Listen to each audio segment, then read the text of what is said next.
జగమంతా ఏలేటి ఓ జంగమయ్యా, నీ లీలలు ఇంకా తెలియవయ్యా.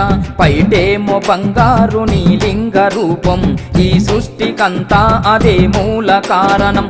భక్తితో పూజిస్తే తాను భగవంతుడని మరచిపోతాడు, మధురంగా జపిస్తే పరవశించి మనసంతా నిండిపోతాడు. ఆ దేవదేవుని దివ్య ఆశీస్సులు మహాశివరాత్రి పర్వదినాన మీకు కలగాలని కోరుకుంటూ మిత్రులకు, శ్రేయోభిలాషులకు, అధికారులకు, అనధికారులకు, ఆలేరు నియోజకవర్గ ప్రజానికానికి మహాశివరాత్రి పర్వదిన శుభాకాంక్షలు తెలుపుతున్నవారు బిర్లా శంకర్, తెలంగాణ రాష్ట్ర కాంగ్రెస్ పార్టీ సీనియర్ నాయకులు.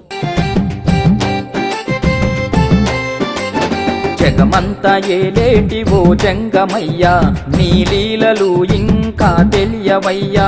పైటేమో బంగారు నీ లింగ రూపం, ఈ సృష్టికంతా అదే మూల కారణం.